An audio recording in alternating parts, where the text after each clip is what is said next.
Welcome to my kitchen, finally. It's still not completely done to where I would want it to be. But again, I've been pretty much pouring myself into this part of my house for at least a good while now. Pretty much the better part of the year. Basically, I started on this kitchen actually in the spring, I think late spring maybe of this year. And it's been like an ongoing process, for the most part, trying to get things, up to where I want it to be. I wouldn't actually call it like a full renovation for the most part. I like to kind of think of it as kind of like a refresh. So, I know I mentioned my kitchen a little bit in my last video that I did here, but I just kind of wanted to kind of officially, bring you all into the kitchen, to kind of see for the most part what it's all about, and that sort of thing here. I can kind of give you a brief overview for the most part, show you what's going on here. Basically, I got here, I had some new countertops put in, some new countertops right here. I can see it right here, and of course over here. Never, don't mind this is kind of dark outside and all this other type of stuff. I got to change all that out. But anyway, I have my countertops, my sink here. I had this done. And these are granite, by the way, as well. These are like, it kind of costs a pretty penny here. But I said, you know what? Since I got the money, I'll go ahead and actually do that. So, God allowed me to go ahead and get it done. And I said, why not? So, and again, I have my coffee maker and stuff like that. So don't mind that. I have my stove, of course, standard. All these other countertops right here leading over there. And I also have my, I like how I got it set up with my refrigerator as well. If you can see how I got it, all the cabinets and following all along the refrigerator here. And basically, again, this refrigerator I pretty much had for quite some time. So I got it to where the cabinets and everything goes along and follows it along, kind of like that. But I had this for some years and I did not want to get rid of it. So basically I'm gonna, I love it. It's done me well. And it's continuing to do for me to do me well. So I don't think I'm gonna get rid of it. I'm gonna still keep it for as long as I can.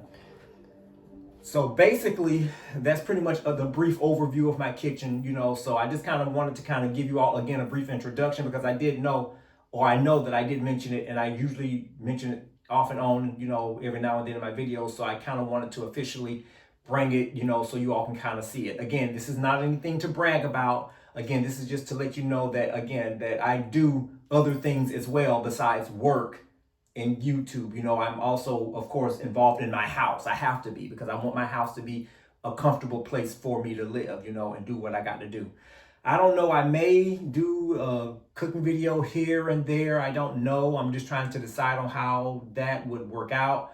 But again, I think that, I would like to do that, incorporate something more different in there. But again, my overall goal is still to be the same and still to keep it where, we still talk about the Bible and everything of that nature as it relates to current events and such like that.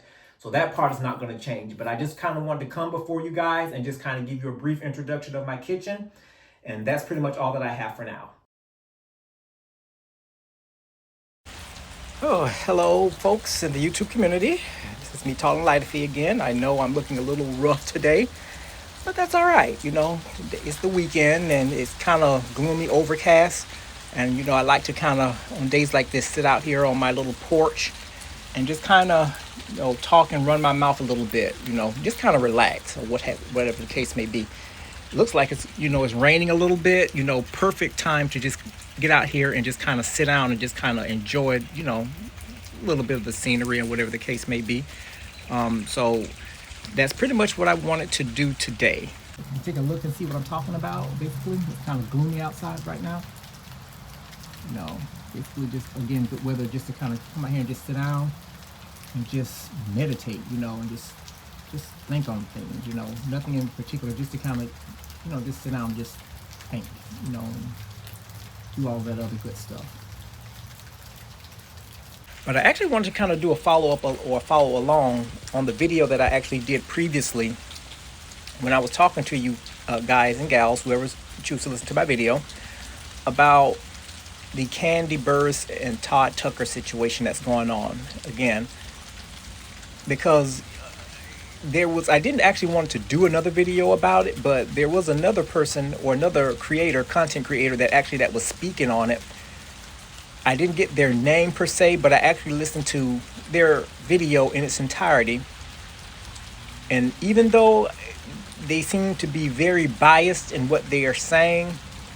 You know, they brought up a lot of good, interesting points. And again, you know, I was just too intrigued for the most part to really write down anything, you know, but so I just kind of just wanted to just sit there and listen to their video through and through. Because again, the overall summary of the video, and again, I don't know the person's name or whatever, so, you know, if I could have remembered it, I would have, you know, put it in the detail section or the comment section or whatever the case may be. But they pretty much says that basically successful black women face these types of issues, meaning scandal and cheating and all this other type of stuff, when they choose to date down. And when she started saying that at the beginning of the video, for the most part, I almost clicked off of it. But I said, no, I actually want to hear what she got to say, because again, you know, just because you don't really agree per se with someone, it doesn't mean that you can't really listen to their point of view. Because a lot of times, and what I'm finding, you know, is that even though we may disagree with something, they may bring up interesting points that are, you know, that may really open your eyes up to kind of see a different part of a situation, you know. And again, that's what I like about lifelong learning, you know, or just learning in general. You know, you don't really have to necessarily agree with the person that's actually doing all the talking, but again, you have to give them credit or give them their props whenever they bring, you know, or make a point or explain a concept that actually makes sense, you know. So, and excuse me, I do have my iced coffee that I actually made here. This is good. But again, I wanted to just kind of speak on the overall point of the video that she made as far as dating down. What I can say with full confidence is that, first of all, I still stand by my stance in that black men, for the most part, we've suffered a lot of disrespect. Not only from the white man, but also from our women. And I'm just saying, just generally speaking, I'm not talking about any specific couple, you know, or whatever the case. I'm just talking about just over across the board, just generalizing in a sense. And the last thing that the black man actually wants to encounter or wants to deal with is disrespect from his old lady. And again, I don't mean that in any disrespectful way, but, you know, his old lady. And to add to the fact, of course, that the woman already out-earns him, you know, she's already had her brand before she even met him, you know, that can be, again, an ego issue with the man, because now, you know, even though we are actually tasked with actually being the breadwinner and the one that runs the overall household, again, a lot of women, black women these days, are actually, you know, doing that. They're actually taking the place of what the black man was supposed to do. Again, you have a lot of them that, again, because of that fact, they'll sit back and, of course, let the woman do everything because, you know, hey, why not? She out-earns them, you know, and basically, since she's able to do that, basically she's doing my role, so she's doing me a favor, so I don't really have to do anything but just sit back and, like I say, you know, and just choose to put up with the insults and this, you know, and whatever else may be, because, you know, as long as she's taking care of me, as long as she's taking care of the bills, as long as I can get some money off of her, you know, hey, I'm good. I'll put up with whatever that comes with it. But then again, you have some men, again, that it doesn't matter. You know, you making all the monies and taking care of the household or whatever. Again, I still want to do my part as what the traditional man is supposed to do. And it's increasingly hard when you're actually in a household, when you're dealing with someone that does not make as much money as you do.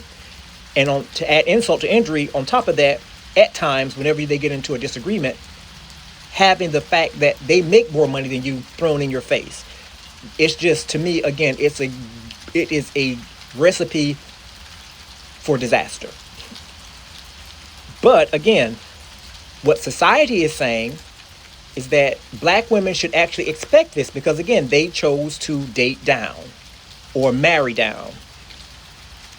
What I don't like about that concept is that it takes into, or it makes it look like black men are worthless. There are no black men that are actually banking or making the money. There are no black men that is actually handling their business at home.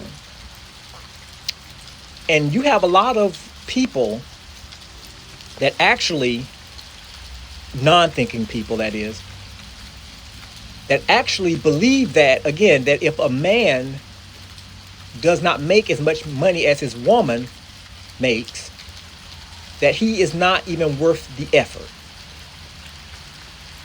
And that really hurts, because think of it this way. You got a lot of women that will actually put up with the disrespect, where the man will actually cheat in her face and let her know that he's cheating, talk about her, call her all kind of B's and H's and all this other type of stuff. But as long as he actually is taking care of her, per se, or he's the breadwinner, making it easy for her to have access to the money, they'll put up with it. And they'll even call him a good man. Why? Because, again, he got the money, and, she dated or she chose to marry up. But again, look at the price that she's actually paying for that. It may not be anything monetary, but she's paying for it in a much more significant way. Her self-esteem, her, her character, her beauty, all of that is being, brought into question by a man who really took her for granted, the moment that he laid eyes on her, pretty much looking at her as an easy target, meaning that it's safe for him to marry, but yet still, because he makes more money than she is, it would be okay for him to kind of, cheat around or whatever. Because, again, she's not going to go anywhere, because why? She's not going to find another man like me. So I believe it actually goes both ways, because when you're talking about, again, flipping the script and going back to the fact that women are, and in this case, Kandi is actually facing issues because, again, news reports are saying that Todd cheated on her, I guess, with some of her best friends. I don't know how true or false that is, but you know how social media is. Social media will say and do anything just for a story and just for clicks and views. But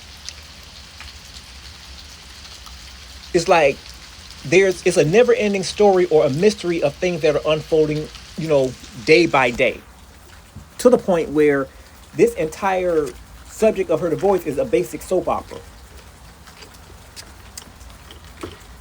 So now that she's actually going through all of this, people have an opinion. And not only do they have an opinion, but they are, giving Kandi advice left and right. But again, what's being actually said, for the most part, again, is that she should have seen this coming. This is what happens when you choose to date men who are not on a financial status or financial level as you or better. And again, cheating comes in all forms. Again, I believe, and I'm not just saying this because I'm a man, but I believe that some of the best men that will actually treat a woman right are those who are not defining themselves based off of the amount of money that they have. They are financially responsible. They know how to treat and talk to women. They know how to stand up for themselves, and of course they are not, what you would call, what's that term? I can't even think right now. They're not a pushover. They know how to handle business, and they know how to, respect other people as well as draw respect to themselves. They know how to command attention when they actually enter a room. All of that is not defined by money. We're talking about character here. And it's sad that a lot of these ignorant women, the ones who are giving her advice and calling in and expressing her sympathy, they're saying that, she should have looked deep before she leaped. She should have dated up and all this other type of stuff.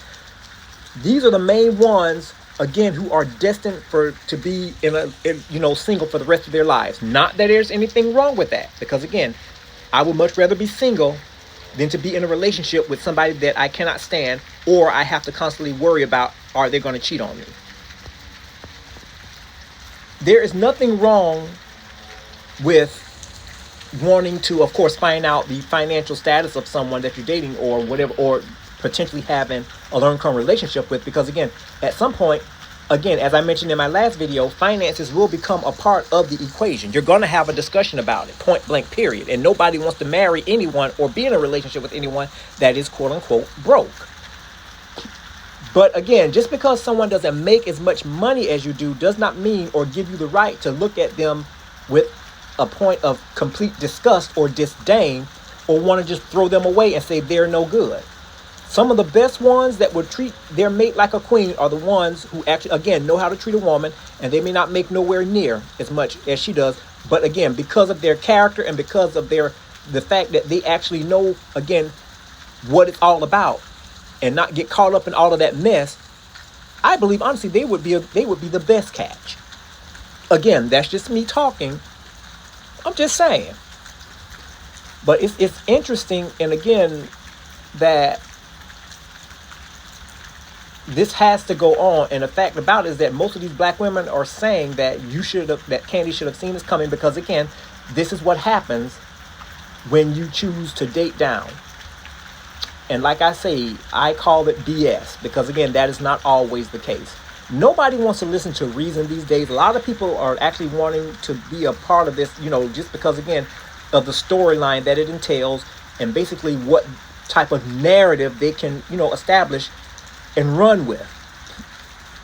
And even though there are faults on both sides of the table, the sad part about it, again, is that the children are going to be the main ones that suffer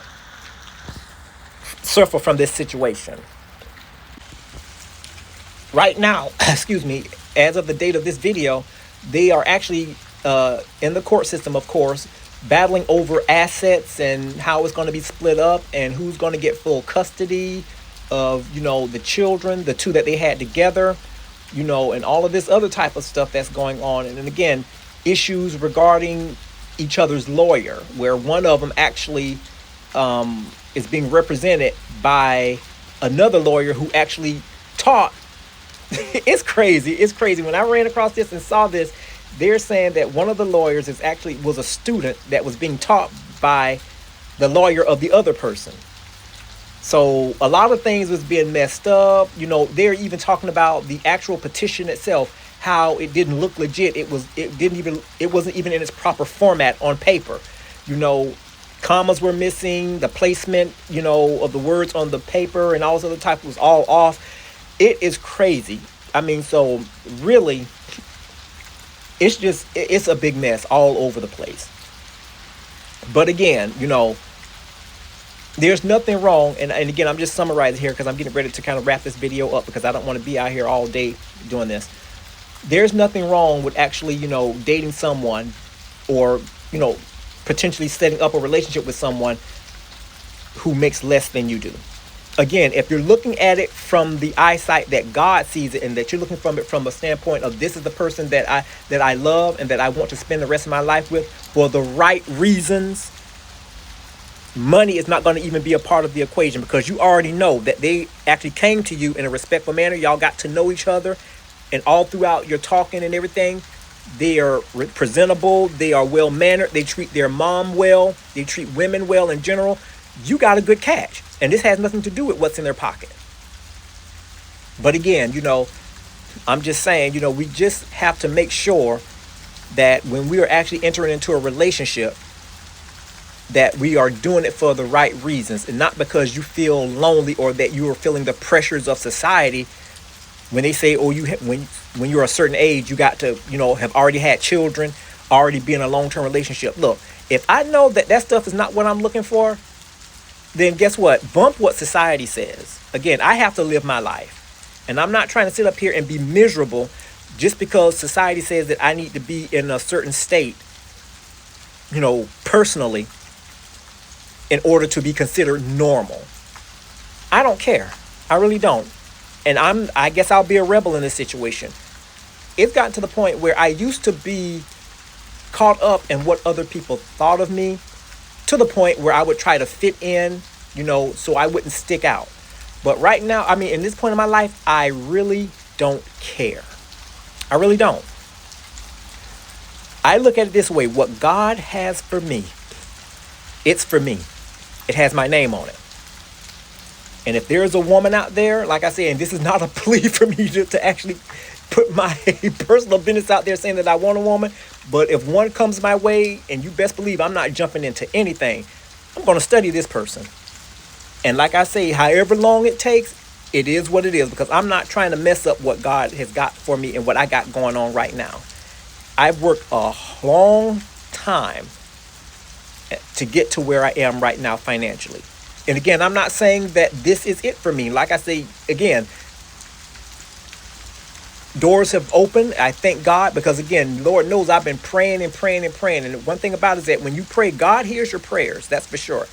But again, there's nothing wrong in wanting to make sure, and again, you know, be perfectly sure that who you choose to hook up with is not going to mess you up long-term financially. As they say, look deep before you leap. But anyway, it'll be interesting to see how this whole thing unfolds with Kandi and Todd. And again, I will say this to my men out there. If you choose to listen to this video or whatever, or if none of them or whoever listens, make sure that you know who you're entering into relationships with and who you got laying down next to you. Because again, you never know what's going on the other side. But again, I think I'm going to do another video about this, really coming from, you know, a different standpoint as far as what could have possibly been the downfall or the beginnings of the downfall in this relationship. Again, I may do it, but again, it's going to depend on how I feel. But that's all that I have for now. You guys be blessed, and I will talk to you guys in the next video.